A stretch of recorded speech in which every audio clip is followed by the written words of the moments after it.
Hey everybody, it is Sunday morning and I want to just shoot a quick update here on my T-bar tank. I noticed when I came down and turned the lights on this morning that my snails were out and about, and I had 3 of them up here in this upper right hand corner, and I just adjusted the lights so that we could get a little better video, and then this one down here is sort of taken off. Now this one never really comes out on video properly because it is so white. It almost looks like its shell is just sort of bleached out, and this is the one that the other side of the shell has a really big crack down its side. But the snail does seem to be more active. The other snails are certainly doing well. I'm not sure where that third one went. And I'm not sure. That looks like eggs on the glass a little bit, but that's actually just the residue of tape from the outside of the glass. I must have taped something to the side of the tank at one point, so that's not actually snail eggs on the side of the glass there, if that's what you're thinking, because that's what I thought for a moment. So, oh, there he is. He's made his way down here. So that is a black mystery snail. I've got the blue mystery snail up in the corner, and I believe this one down here, the one who's made it all the way to the bottom that has the messed up shell, I believe that was an ivory or a white mystery snail. So what we're going to do today is put some more eggshells in the tank. I also want to mention my Siamese algae eater back here while I'm thinking about it. I always get distracted by these. I just wanted to mention how beautiful they are and how beautiful they're getting. Really happy with my little Siamese algae eaters in this tank. I used to have a Chinese algae eater in this tank, as many of you are aware. My most popular video ever is my video about why I'll never buy another Chinese algae eater again. These Siamese algae eaters are just completely different fish. They're not even close to the same type of body shape, behavior, feeding behaviors, or anything. They're just completely different fish. And they are gorgeous. I get distracted by them every time I look in here. So anyway, I'm going to try to get in here also later today and do a water change, because look at that. That's all fish poop.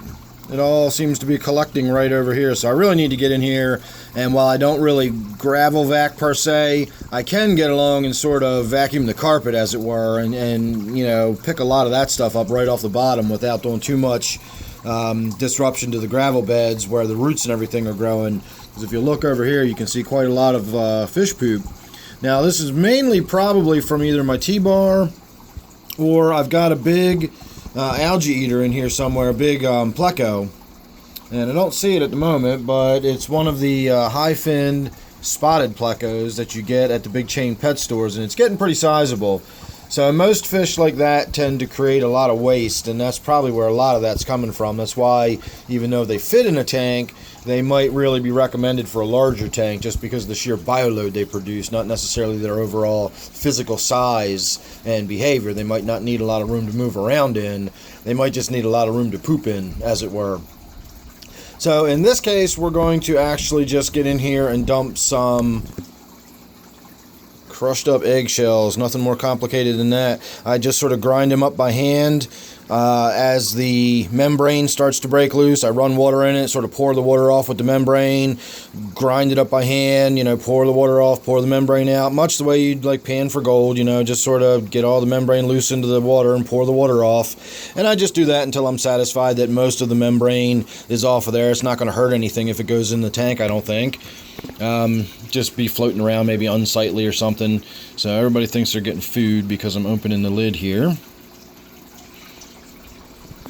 So all I'm going to do is dump it in the back in front of that power head, and it's just going to spread out across the back of the tank. You can even see some white shells in there from the last time I've done this. So it mixes in with the gravel fast enough that we're not going to have like all ugly white nastiness in the back of the tank.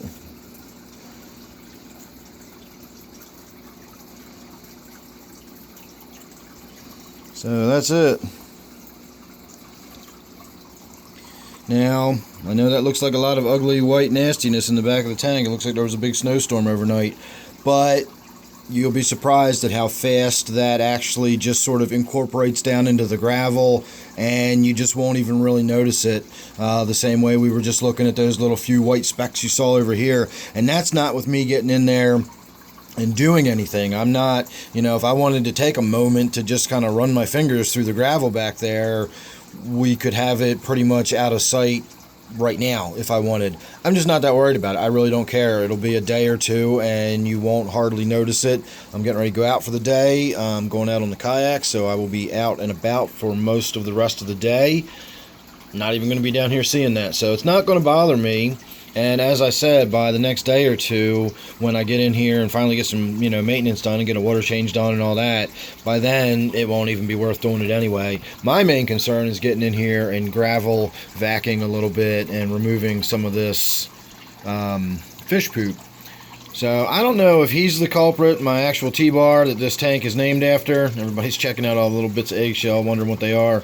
I don't know if it's him or if it's that big pleco that's generating all those poops like that, but I'm guessing it's probably the pleco. As I said, I can't imagine this guy making that much mess because he's not that big, and I really just can't imagine where that pleco is hiding. I don't see it anywhere. I've been looking around for it. I'd like to get a little bit of it on this video. I am happy to say my little Lucipinus catfish is making an appearance. Don't get to see a lot of him. Tends to hide during the day, but comes out.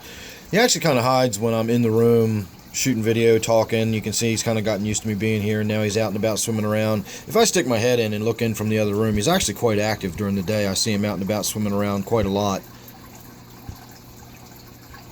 Cool little fish. He's about 5 years old now, and that's what makes me decided to Lucipinus. I bought it as a petricola, but after all this time it has virtually not grown at all since I bought it, and that would indicate that it's the Lucipinus rather than the petricola. And I'll leave you with the final look at my Siamese algae eater hiding underneath the shadows of the Anubias. And I know, unfortunately, it's not coming out on video. Maybe it's just the right angle that my face is looking at it, but I'm getting really, really beautiful silvery reflections off the side of that. Maybe it's just such a low light. Oh, there we got a little glimpse of it, how it looks sort of silvery right as he twisted and turned. Again, stunning, stunning fish. I'll have to do a video coming up here real soon and just specifically talk about these Siamese algae eaters. I really, really like them. I'm really happy with them. I really recommend them. Completely peaceful, beautiful little fish. Again, I'm not going to get into doing that now. I'm going to get my day started and get out of here. So make sure you're subscribed, and that way you won't miss anything. You never know what it's going to be with me. So thanks again for watching this one. Hope you enjoyed it, and I'll see you real soon in the next one.